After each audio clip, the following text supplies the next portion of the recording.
их олон жилийн өмнөөс шүүхийн нарийн бичгийн дараагаас нь мэднэ.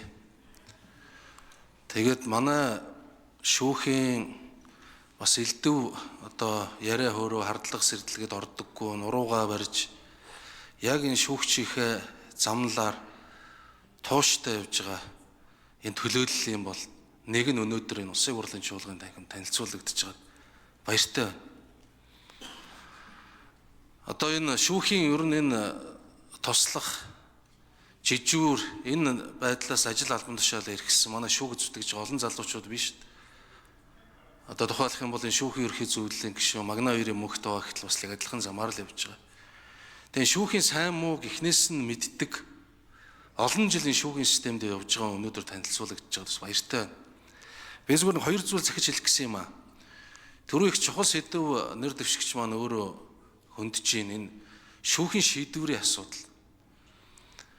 Одоо шүүхийн шийдвэр биелэхгүй иргэний иргэн шүүхийн шийдвэр гүйцэтгэл маш бага хувьтай, захиргааны иргэн шийдвэр гүйцэтгэл маш бага хувьтай байгаад байгаа.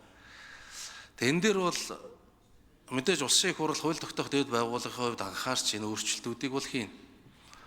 Тэгэхдээ түрүүнд нь хуулийн төсөл боловсруулахад оролцож байсан туршлагатай хүний хувьд энэ шүүхийн шийдвэрийг хэрэгжүүлэх тал дээр яаж бодиттой биелдэг байх гэдэг дээр бас зөвхөн шүүн таслах ажиллагаанаас гадна санаагаа чилээж ажиллаарай. За дараагийн нэг зүйл нь хараа тус байдлын асуудал маш чухал шүү. Улсын дэд шүүгийн шүүгчид маань өөрсдөөсөө эхлэх ёстой. Аль ерөнхийлөгчийн үед хизээ хаана ямар товлогдож ийсэн хаанхын юм хинтээ ойрох юм гэдэг энэ хардлагуудаас ангид яг шүүн таслах үүргээ хараа тусаар биелүүлнэ гэдэг нь чухал асуудал байгаа шүү. Одоо тэр манай ариун зээг гишүүний ярьж байгаа шиг тэр найрамдлын гэрэмэрэ энтер гэдэг шиг асуудал ерөөсөө холбогдож болохгүй. Тиймэрхүү дагуулгатай зүйлтэй байж болохгүй. Маш тийм хариуцлагатай хараа тусаар үйл ажиллагаагаа бас явуулах ёстой. Тэгээд нэр дэвшигчтэй үед эргэлзэхгүй байна. Тэгээд энэ шүүхийн хамт олонны одоо нэр хүндийг өндөрт өргөж яваарай гэж захиж хэлье. Баярлалаа.